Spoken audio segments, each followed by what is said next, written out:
Welcome to Summary of the Week, your quick guide to the top headlines.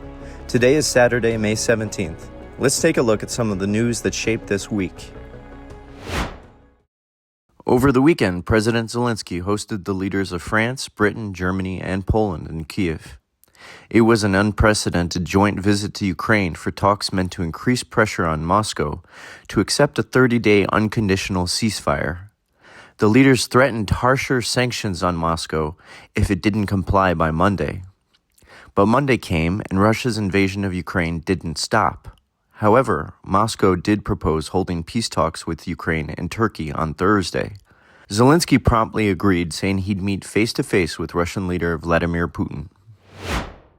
A combat medic named Svetlana from the 128th Territorial Defense Brigade received an award for saving her fellow soldiers from an attempted Russian encirclement.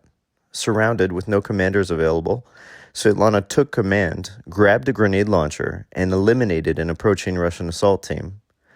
She made it her mission to save the lives of her fellow soldiers after her son, a fellow volunteer, was killed in fighting near Bakhmut. So after receiving her latest award, she returned to her battalion, which continues to hold the line in the Zaporizhzhia combat sector. Ignoring calls for a ceasefire, Tuesday saw Russia make nearly 200 attacks on Ukrainian positions along the front line. But with peace talks lined up for Thursday, Western powers appeared to offer Moscow a second chance, giving it to the end of the week to show progress toward ending its invasion of Ukraine. Ukrainian law enforcement, working with military intelligence, said they'd identified and charged 2 men involved in operating a Russian-run torture chamber in the occupied town of Vovchansk in the northern Kharkiv region. Across many liberated towns, including Izium, Bucha, Kherson, and Vovchansk, investigators have discovered makeshift torture sites in basements, garages, and administrative buildings. Some good news for Ukraine's defense. French President Emmanuel Macron has reportedly pledged that all of the 2025 production of its Caesar 155mm, 52 caliber howitzers will be supplied to Ukraine. The CEO of KNDS, the company that makes the howitzers, reported that annual production of the weapon has quadrupled since Russia's 2022 full-scale invasion of Ukraine. He said that by year's end, more than 110 units will be shipped to Ukraine. And officials from Ukraine's national defense production company, Ukrbоронпром, signed an agreement on Tuesday in Madrid with Rheinmetall, Germany's biggest arms manufacturer, to launch a joint venture that will manufacture 155mm caliber artillery shells in a Ukrainian facility with initial production planned for 2026. Putin didn't end up showing up for the peace summit with Ukraine and Turkey that he himself had proposed. Instead, he sent lower-level officials.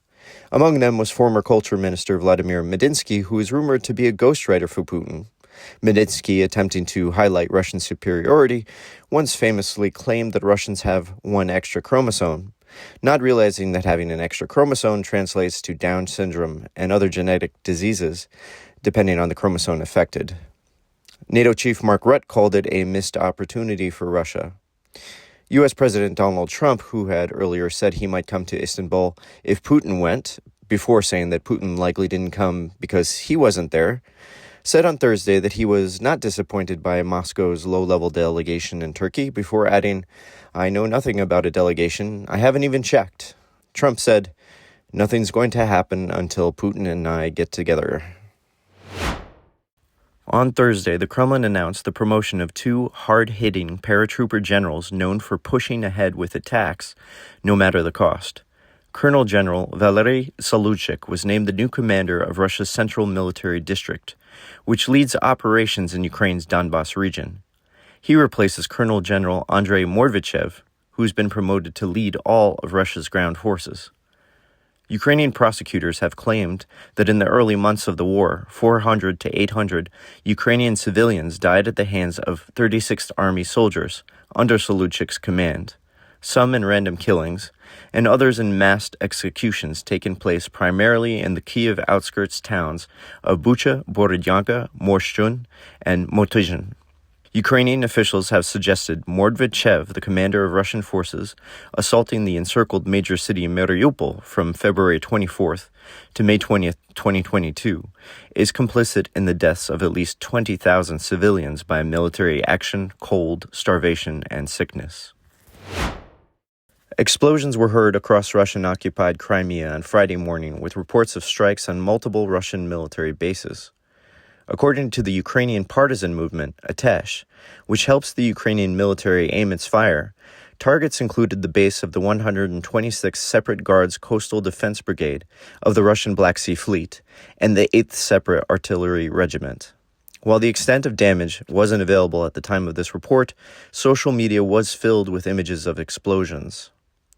Also on Friday morning, Kyiv's air defense responded to a Russian Shahed drone attack, debris hitting a heating facility in Svetoshinsky district, damaging cars and windows, with a fire reported. Then, in the afternoon, the talks in Istanbul, originally proposed for Thursday, actually happened. They lasted about 3 hours. Multiple sources reported that Moscow raised demands that were deemed non-starters, including the withdrawal of Ukrainian troops from Ukrainian territories. However, there was some positive news out of the talks. Afterward, Defense Minister Rustem Umerov reported that the two sides agreed to a 1,000 for 1,000 exchange of POWs. Thanks for watching this week's Summary of the Week.